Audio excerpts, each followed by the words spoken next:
welcome to episode 20. Oh, ooh, it's been a while. Welcome to episode freaking 25. Yes. We are so excited for today's episode. We have a very special guest named Maddy. Yes. Maddy, if you wanted to take a moment and kind of introduce us to you and tell us a little bit about yourself. Yeah, for sure. So, hi everybody. My name's Maddy. I'm 18 years old and I'm from Ontario, Canada. I recently started, I guess almost 2 months ago now, a mental health account on Instagram called Mental Health with Maddy. And that's where I just share tips and tricks about mental health awareness, and stuff like that. And I'm a first year psychology major and I want to become a psychologist. So it all kind of ties into mental health. Very awesome. Yeah. It's so exciting. We're so excited to have you here. We have a bunch of stuff to talk about today. Yes. So before we get started, let's do our little mini check-ins and we can have Catherine, beautiful Catherine, go first. Oh my gosh, stop. So how I've been doing this week, I had this week off from work, which was really nice. So it's been a while since I've taken any vacations or any breaks because COVID, like where am I going? Nowhere. So might as well just keep working and not use vacation time. So I'm feeling a little bit more like rested and feeling like emotionally a little bit better just because I think that I'm starting to get a little burnt out and a little worn down just from going. And then in this moment, we were kind of just talking about this. I'm feeling a little out of it, a little tired, just because I had my second round of the vaccine. So for those of you that are curious, it really is just like mild, like flu-like symptoms. It feels just kind of like a really bad hangover, but really hasn't been bad. So it's my little like PSA: go get the vaccine when you can. Just throw that in there real quick. But yeah, so I'm doing okay in this moment. I will take a nap later. I'll be feeling much better, and then I'm sure tomorrow I'll be fine. Awesome. Maddy, how are you doing? I'm good. I finished my midterm exams this week. Oh, Yay. nice. I still have homework to do, but at least that's one less thing to deal with. So I'm pretty good. I'm tired. We went to bed so late last night, but otherwise I'm good. I can imagine. Midterms is always like a stressful time. Like midterms and finals is always a time where it's like no sleep, just like pushing through. See, I never had midterms because I went to an art school, so we just always had like major projects, and so there was like some projects that were like more important and took longer, but like I would like make documentaries and stuff like that, so I never really had midterms. Yeah. Last semester, I had a midterm that was like 35% of my final mark. Like it was... Both of our faces. This semester, I have an exam that's 50% of my mark. So it's kind of, you got to pass it, otherwise you're screwed. Oh my gosh. That is so much pressure. Like talking about mental health in school, like the amount of like pressure that puts on someone like with anxiety, knowing that like you have to do well, that is wild. Oh yeah. Oh my god. I don't miss tests. Yeah. You're doing tests and stuff again. Yeah. I'm just here chilling. How do you feel like your midterms went? Do you like feel pretty good like leaving the midterms week?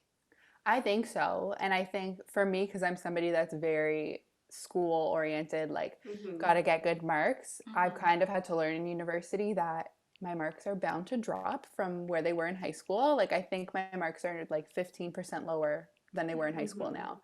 So it's kind of accepting the fact that like you have to be happy with like a 70. Whereas before, if I got a 70, I would have been crying. Now it's like, oh my gosh, I passed. Like perfect. Yeah. I mean, that is the reality of like between high school and college. Like there's just such big differences in the way that like education works, like the way you're being tested, all those things. So it's totally understandable. Yeah. Yeah. Not I'm like exhausted just thinking about being in school again. Well, congrats. I'm glad that your midterms went well. That's at least like one thing off your plate, and then you can just like think about finals later on. Exactly. Well, Courtney, dearest, how are you doing? Oh my gosh, February has been the craziest month for me. Like I just feel like my dad ended up having to have surgery. It was kind of last minute. My in-laws came into town and stayed with us, which was actually really nice. But just super busy. And I've also been doing this thing on my personal Instagram where I've been trying to do a different makeup look every single day for the month of February. And I decided February because I was like, oh my gosh, it's only 28 days. like I'm not really doing anything, and then all of a sudden the like second week of February, I was like 6 days in, and then it was like boom, boom, boom, and I was like, ah. It's like quiet like last couple months, and then all of a sudden it's like let's jam pack everything into February. Yeah, so I just feel like I've just been super busy, and like just work's just kind of been a lot, but I'm here. I'm hanging out, I guess. I don't know. I'm doing okay. I feel like this week was a little bit like just like emotionally draining for like almost literally no reason at all, but that's all right. You're probably just like burnt out. Like I feel like we all get to that place where it's like you've had so much going on, and then like emotionally at some point it doesn't take a whole lot to just make you feel like burnt out, drained, tired after like back to back to back. Right. But yeah. So we are super excited for today's episode. Maddy, I know you've mentioned to us that you went to an all-girls high school, and so you're like, just I guess like talk about like your background with like kind of like women's mental health a little bit. Yeah, so it's funny because now that I know everything that I've learned about mental health, and I kind of have educated myself a lot more, I'm able to look back from when I was younger and realize like, oh, I had anxiety at like grade 7, grade 8, and just nobody talked about it. So I didn't really know. I thought that was just a normal thing that people felt all the time. And then once I got into high school, teachers started talking to us about anxiety and mental health. And I remember there was one teacher specifically that told us about different signs of anxiety and when it can be too much. And I remember sitting in class thinking, she's literally describing me right now. Like, this is crazy. You're like, are you talking like directly to me right now? Yeah, it was nuts. And I remember I actually took, and this is probably, nobody self-diagnosed, don't do this, but I went on BuzzFeed, and there's like a BuzzFeed quiz that has like, I think it's like 100 questions, and they're all like diagnosing you with anxiety. Right. And I got literally, I think I got 95 out of 100 on like anxiety level. It was insane. And so that's kind of when I was at a point where I was like, okay, I think I need help. I don't think this is normal. And so if BuzzFeed's telling me I need help, maybe I need But you're like, this is it. Yeah, I was like, if BuzzFeed said so, it's got to be legit. But I ended up going to talk to one of my teachers and saying like, I don't know anything about mental health, but it sounds like I have anxiety. I was like, I really don't know. And she just started talking to me about it. And then even she was like, oh my gosh, like, are you okay? And as time went on, it was something that we talked about a lot in school, but we didn't have a club that was about mental health. We had a club, we had like a Quidditch club from like Harry Potter. We had a club for everything. Oh my gosh. But there wasn't a mental health club. And so when I was in grade 10, a couple of my friends got together and decided to start a mental health awareness club. And that's kind of where I think the passion I have for mental health started, because before it was really just struggling with mental health and struggling with anxiety and all that. And then once I got into grade 10, that's when I was kind of on the other side of things. I was still struggling, but I was able to look at it from the other side and almost be a role model for other people rather than always being that person that needed the role model and needed that help. Yeah. You had like some stabilization in there where you're like, okay, now I have the energy and I'm in a place where I can kind of give back to others or be there for others rather than necessarily being on like the receiving end all the time. Right. How cool though to start a whole club. Seriously. In 10th grade. That's awesome. Good for you. And I love the fact that like mental health was talked about in your school. Oh yeah, I was just gonna say that. Yeah. At my school, we never talked. Like there was like I think a psychology or sociology like one class that they had in my whole high school that you could take. I think there was that at my high school. Yeah. Yeah. So like it was not something talked about. Like teachers never talked to us about anxiety, depression, anything like that. So that's awesome. I was just gonna say too, I think it's so cool because like that you kind of like discovered that at a young age, because like I mean for me personally, I didn't realize that I had struggled with anxiety my whole life until I was 24, 25. So like it's just so neat. And I think that too, like we're like it's like becoming talked about so much more that people who are younger can notice this and find help when they're younger, so they're not like struggling so hard when they're older. Yeah. Like what types of things did you guys do in your club? Like how would you guys support each other? What did that look like? So, one thing we kind of made note of when we started the club initially was, I mean, there were three of us. We were all in grade 10. None of us were professionals. We're not even close to professionals right now. Like, Right. so we kind of made it clear that we're not here to give support in the sense that if you're having a problem and you come to us, I can't sit you down and solve all your problems. It's just, I can't. Yeah. But we can guide people to resources within the school, places you can access help. So we kind of took it from that approach. And we had, every year in Canada, I don't know if the States has it too. I don't think so. It's called Bell Let's Talk Day. So it's this huge event we have in Canada where it's all about mental health. And so every year we would bring in a guest speaker to come in and talk to different grades about mental health. So we would do that. We also, every year we ran, this year we couldn't do it because of COVID, which I was so sad about. But every year we ran, it was called Coffee House. And we had different performers come in. And it was a whole night dedicated to mental health awareness, and singing, dancing. I'm moving to Canada right now. That sounds amazing. Like, that's just so cool. And I think it's so important. And it's definitely, like, it's talked about more now. Yeah. But, like, when we were growing up, like, it was never even an option to ask about or, like, to even know about or anything like that. No. That's amazing. That's really cool. So it sounds like there's some, like, things that already, like, worked into, like, school system in Canada and just in general in the community that, like, makes mental health a priority or kind of brings to light mental health.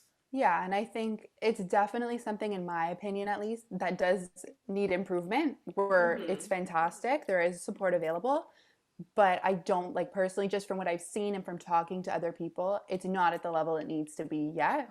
But it's a huge jump from where it was years ago, you know what I mean? So it's definitely, they're making progress, which is amazing. And cool. Sorry, I think we might have cut you off. You're talking about your club, and each year you guys were, let's see. Like, doing that event. Yes. Thank you. My brain is still a little foggy. That's okay, girl. I'm here for you. So you guys were kind of connecting people with resources and being, like, just supports and making it okay to talk about it. Did you find that people would come to you guys and kind of have that as, like, a safe space to, like, have that as, like, a starting off spot, or how did it go? I found that because everybody at that school kind of knew me as the girl that was all into mental health and was, like, spearheading that. So I did find that people would message me and say, like, hey, I'm kind of struggling with this right now. Like, what do you think? And so obviously I would say to them, like, I'm not a professional. Do not take my advice for fact, because I'm just giving you what works for me. Yeah. And always my first thing was, you need to talk to an adult. And I know it sounds like, oh, I don't want to. And I was there where I was like, I don't want to get help. Like, that's embarrassing. But being on the other side of that now, it's like, you need to. Like, I don't know what would have happened if I didn't get help. It would have been a very different story.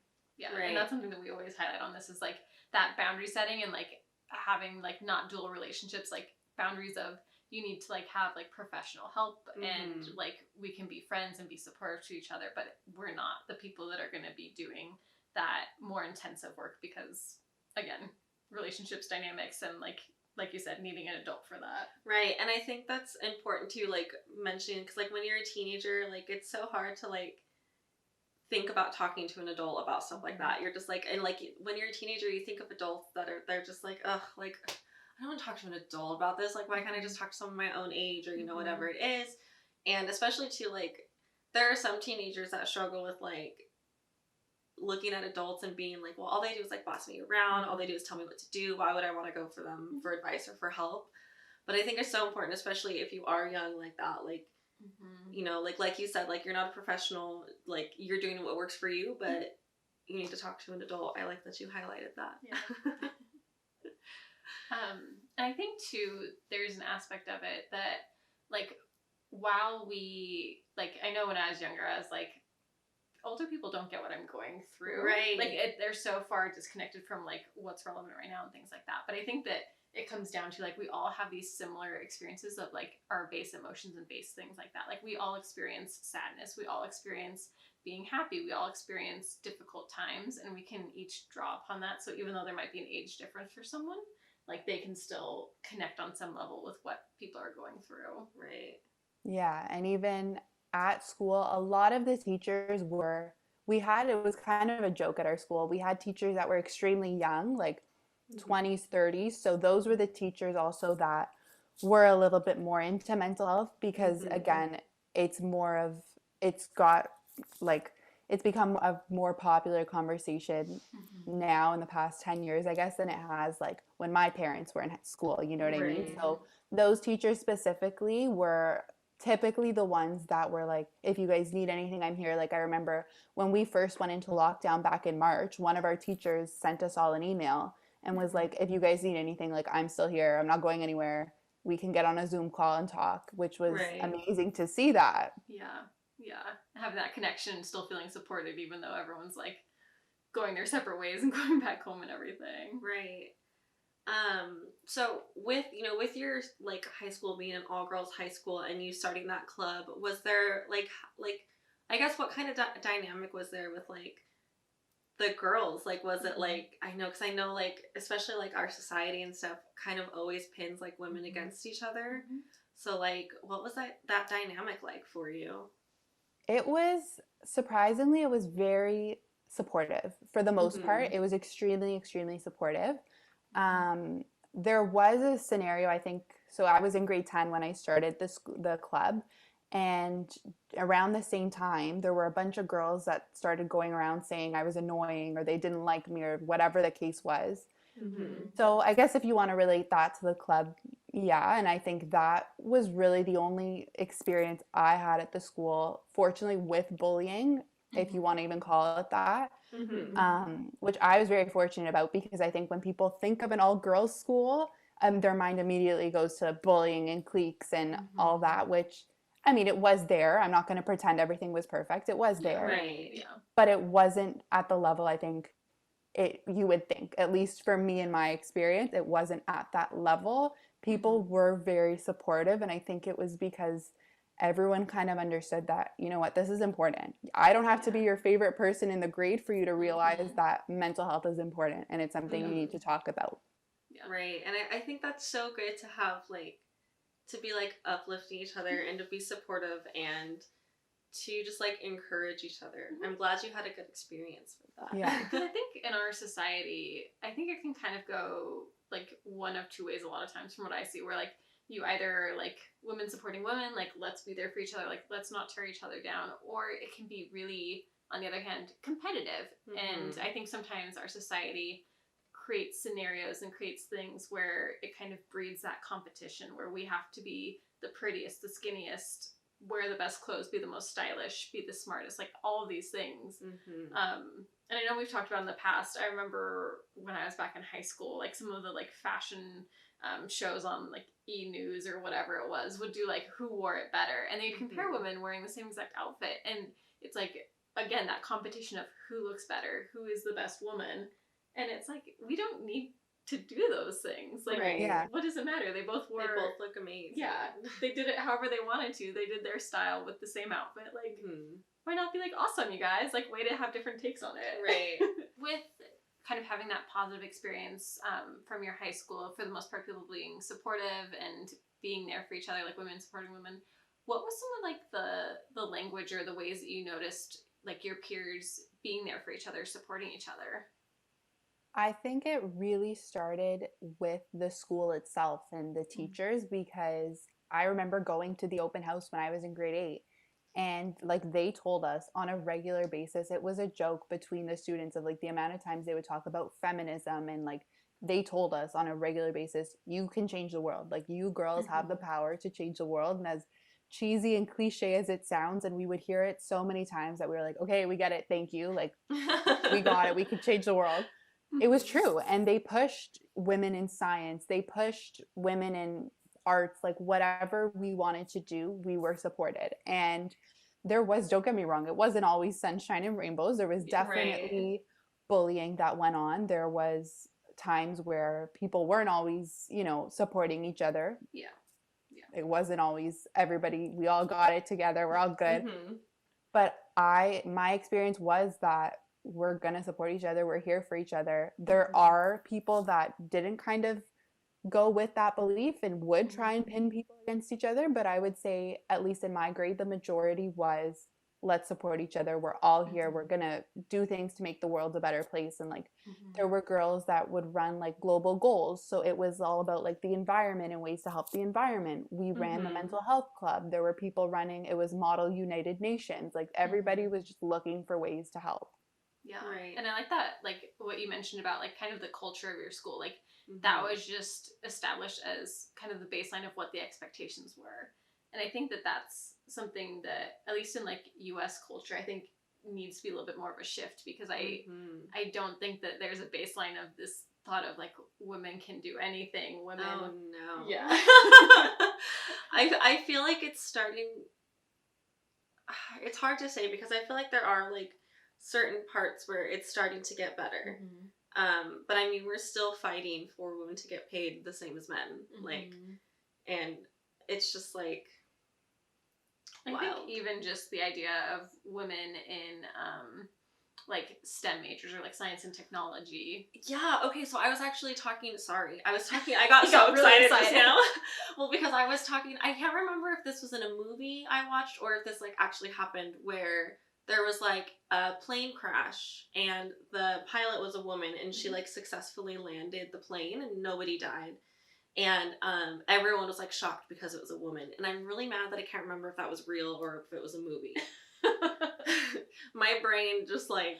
But I mean, I think that idea of like people being shocked when a woman does something, right, like in like science or technology, they're right, like, oh, or like this is a woman doing this. pilot, like there's no way that woman could have landed the plane successfully, you know, like something like that. And so I'll have to Google this after. I'll let you guys know if that was real or not. I don't know. Either way, the moral is there. Right. Thank you very much. But I think too, because like society like pins us all against each other and tries to like compare us and tries to tell us that we have to look a certain way, we have to act a certain way. I think it's so important for us to support each other, because we already have all these like negative things going into our brain, and like, you know, getting told for 20 plus years that you have to be a certain size. And for me personally, I am almost 28 years old, and I'm not the same size that I was in high school, which is fine because I was like a 0 in high school. So like, I'm obviously not going to still be a 0 right now. And so like that pressure of like, we need to be a certain way, we need to act a certain way, is so hard on our mental health that we don't need other girls like tearing us down and like pushing it and like emphasizing it. And I'm really thankful for the side of, I'm gonna again reference TikTok because my life revolves around TikTok. Mine too. Okay. Awesome. But I'm thankfully like on like the good side of TikTok, like the body positive side and like the women supporting women like side of TikTok. And a lot of stuff on my like For You page is just like women encouraging each other and like kind of like being that kind of support. And I think that's so cool, because in my high school, girls were mean. Really? Like they... Oh, yeah. A lot of bullying and Well, stuff? yeah, so I don't know if you know this, Maddy, but I'm 6 feet tall. And really? my sister... Yeah, like, I'm slouching right now, but I did this last time, too. But, like, if I sit up straight... Wow. Yeah. And my sister's 6'2", and so, like, we're very tall girls. And people would always, like, tell us that we were, like, Amazons, like, that we were just, like, huge, and just kind of be mean about that. And they would, like... just kind of just like be like really negative like about us being so tall. And then also too, like I just mentioned, I was super skinny in high school. I was like a size like 0 for a long time, and people would like tell me that I was anorexic and that I never ate, and like just kind of like just like being mean like that. And then like I don't know, I once had this wasn't a girl situation, but I once had a boy throw pepperoni at me and tell me to eat. Oh my god. I know. I wish I would have gone to an all-girl school. Ew. I know. Find him and fight him. Me too. Who does that? Also, why would he eat people. his own pepperoni? Like, don't That's waste good gross. pepperoni. I know. I was so mad, and I was just like, but like, I mean, I don't know. I just feel like, and like, girls get so jealous about certain things too, and like, I've had multiple situations where I was like friends with a girl, and this is gonna be weird, but it was the same girl like multiple times where we were like best friends. and stuff had happened with boys, and we ended up not being friends because of like jealousy with boys and stuff like that. And it just like, it just kind of like, it sucks. And so I just think it's so important to be like supportive and uplifting of each other, because we get enough shit from society. Yeah. I think a lot of times too, where that sassiness towards other women, or where that like pinning ourselves against other women, a lot of times it comes from our own insecurities about ourselves, and like how we are as a woman. Like, do we meet the standards of what a good woman is? And I think that sometimes fuels this like need to compete, this feeling of like insecurity and projecting onto others, which is unfortunate. Yeah, and I think something, I've heard it since I was a kid, and it never really stuck with me or meant anything until a few months ago, when like the idea that people hurt people hurt people. And if you're in a good, and when I heard that, I was like, okay, whatever. But now I'm able to think about it and be like, that's so true, because I look at my life and I look at times where I wasn't in the best state. I'm like, probably wasn't the nicest person then, which doesn't excuse it, but you know what I mean? You're able to look back and be like, if you're happy with your life, you're not going to go around tearing other people down. You're not going to go around talking bad about people. And it literally is a whole new perspective and like a whole mind shift, because now when I look at people that are mean or girls that are gossiping about each other, I'm like, I honestly feel bad for you. And not in like a for you way, but like, what are you going through in your life that you genuinely feel the need to tear other people down? Like, do you need a hug? Like, that's sad. Yeah, like it's like when you think about like a lot of times like wounded animals, they'll like lash out if someone tries to come and help them because they're scared, they're hurt, they're upset, and it's like us doing the same thing. Yeah. And I think that like being able to have the perspective of thinking like there must be something going on that's leading them to do this, and like that sucks. Like having that empathy towards that, I think, is really important. Yeah. And at the same time, like I'll look at it and I'm like, okay, they must be going through something, whatever. I'm like, it doesn't excuse your actions. You still don't have to talk bad about people. But it kind of puts it in perspective of you clearly are unhappy with your life and whatever's going on, that you feel tearing other people down is going to make you feel better. Right. And like I've also had friends too where like they kind of have that same thing where like if you're doing really well, they're like mean to you, and it's like, whoa, like why can't you just like be happy for each other? Like, I don't know, like if we're in different places in our life or whatever it may be, like just be happy for each other and like support each other in it. And I think too, like with that, like what you're saying, just because someone is hurt and they're lashing out doesn't mean that it's excusable. And I think like in a situation like that with friends that are unhappy, like for you when you're doing well, if someone is like, hey, you know what, I was in a really like crappy place, I wasn't feeling great, my behaviors weren't okay, and I hope we can move past this, then I think that that's okay. Like it's okay to own up to what you've done.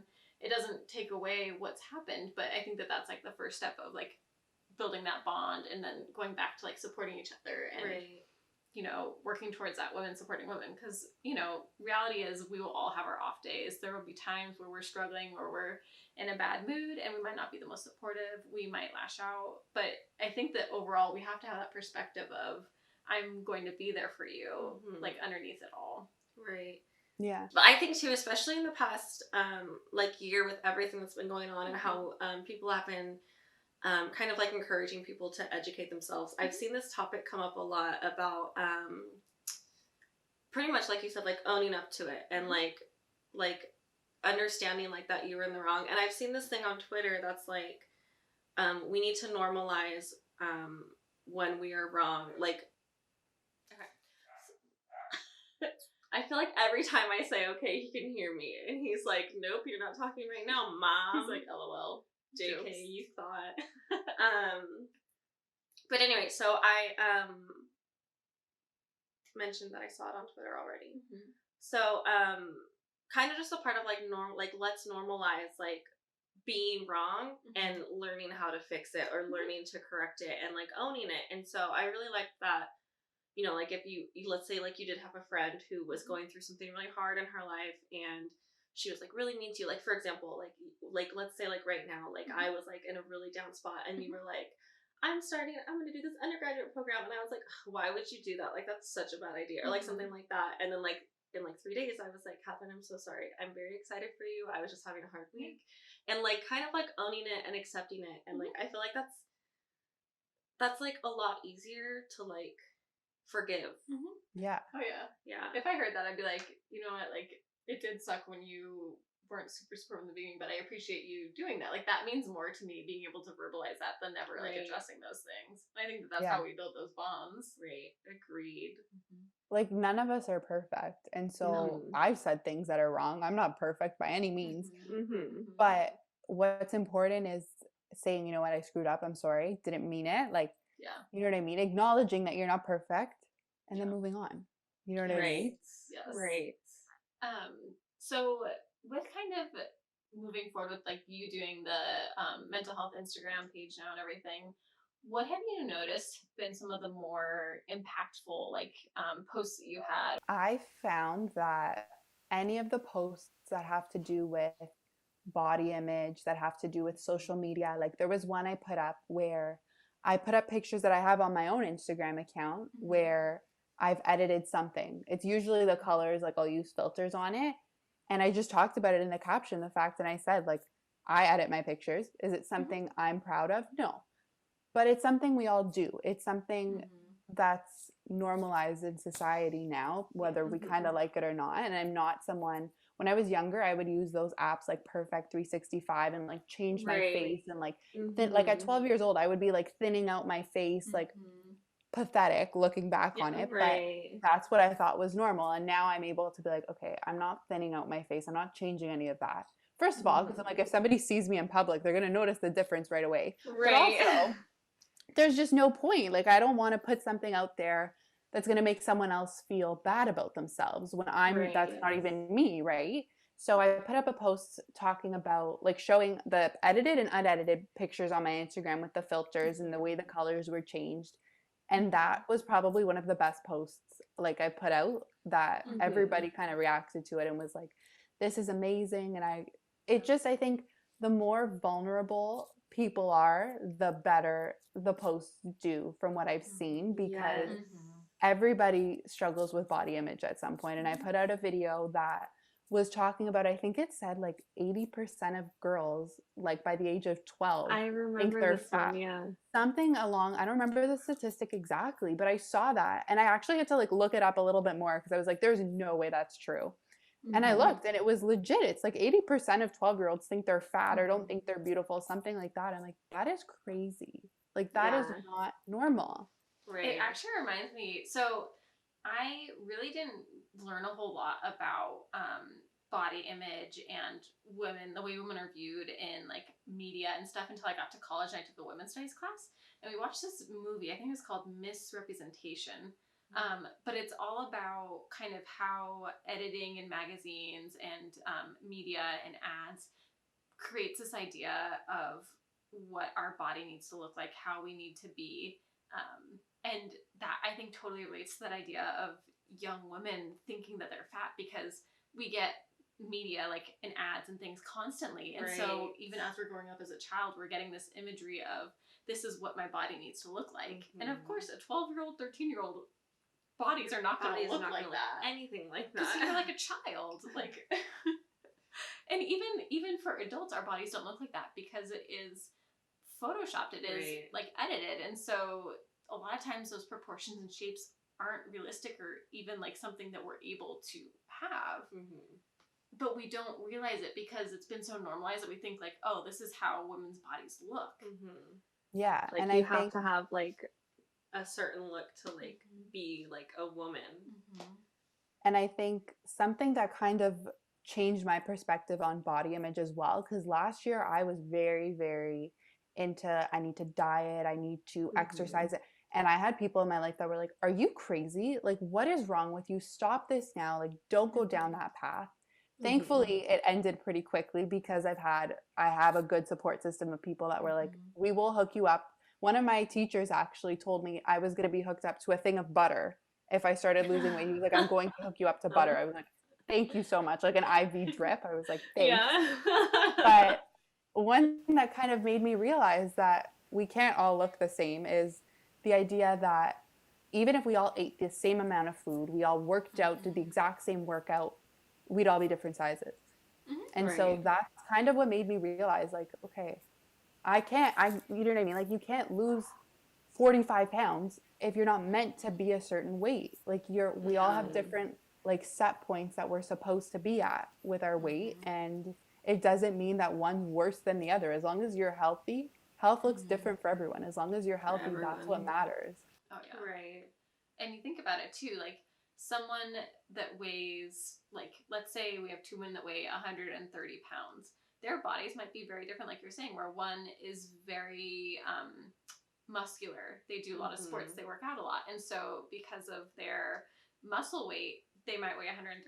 And then you might have a woman that also weighs 130 and her body looks very different because it's not made up the same way. They don't have the same behaviors and, you know, makeup. And so I think that it's really hard when we start comparing ourselves like that, or we have this idea of I need to be this certain weight, rather than changing that idea to being healthy and doing what's best for my body so that I feel good.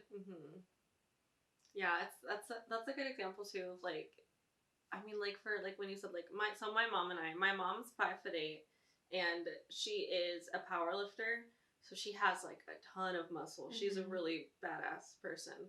But her and I weigh the same right now, and like it's just so funny because our bodies are so different, and yet we weigh the exact same. Like it's wild, and so like like you said, like it doesn't matter. Like if we all did the same exact things, if I went out and power lifted like her and ate everything that she did, I'd probably gain weight because also I'm 6 feet tall. If I was doing everything she was doing, I'd be way probably more heavier than she is. Like like heavier as in like weight. Yeah. Not like, anyways. But I think overall, like with kind of this whole idea that we've been talking about with like mental health with women and supporting each other and trying to kind of go down this road of letting us know that it's okay to do what we want to do, be who we want to be. I think ultimately it's finding our own happiness in what we're doing and trying to base it off of what's for us rather than what it is for everyone else. I think people are gonna have a comment. Whatever you do, people are gonna make a comment, whether you wear the top you're thinking about or you don't wear it or whatever the case may be. Somebody's gonna say something, so you might as well do what you want. Like that's kind of where I'm at in my life. Of people are gonna make comments because you're not gonna make everyone happy, but it doesn't matter. Right, like if you feel good, like do what makes you happy and do what makes you feel good. As long as you're not harming anyone, then And when we find that happiness with like doing what we want for ourselves and being okay mentally, like taking care of our mental health, pursuing the dreams and goals that we have, then that's where we get to that happy place where we don't push our energy towards tearing others down because we're content and focused on ourselves and, you know, emotionally being there and supporting others, but we don't have the energy. We're not wasting our energy on that negativity. We're putting it towards the positivity. Right, and uplifting each other and being nice to each other. Yeah, women supporting women. We are here for it. Yes.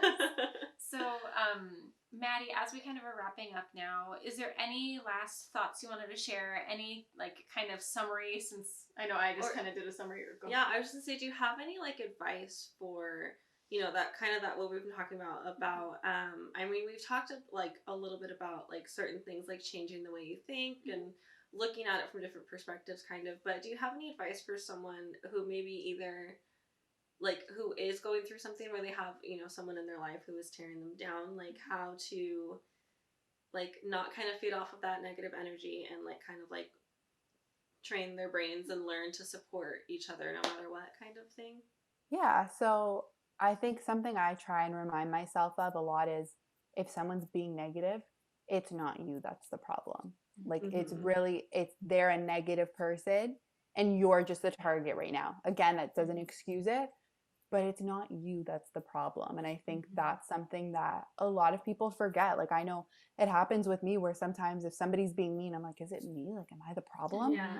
And it's important to kind of realize that as long as you have to go to bed at night with your choices and knowing the decisions you've made. So if you can go to bed at night knowing that you were kind and respectful to people and you stood up for yourself, that's all you can do. People aren't, not everyone's going to like you. Like That's just kind of the way it is. Yes. And that's okay. But you do need to be respectful to everyone, regardless of whether or not you like them. Yes. Great. Gosh, I can't like that statement enough times because yes to all of that. Well, I think that's such a great note to end on. Yes. Thank you so much for joining us today, Maddy. This was so much fun. Yes. Thank you for having me. Of course. If you want to go ahead and plug your Instagram name really quick, so if people wanted to check out more of your content and your posts, they can. Yeah, it's Mental Health with Maddy on Instagram. It's Maddy with a Y. Yes, Maddy with a Y. Maddy. Perfect. And Maddy posts such cute videos, such great posts. Her account is so much fun, so we highly suggest you guys go follow her. Yes. But thank you guys so much for tuning in today. We will see you guys next time. Don't forget to follow us on Instagram. That's totally normal, right? Also, subscribe to our YouTube channel, and we will see you guys, or hear you guys, whatever you're doing, listening, watching, in our next episode. Yeah, we'll hang out with you guys. We'll be, I don't know. Bye, friends. Matane.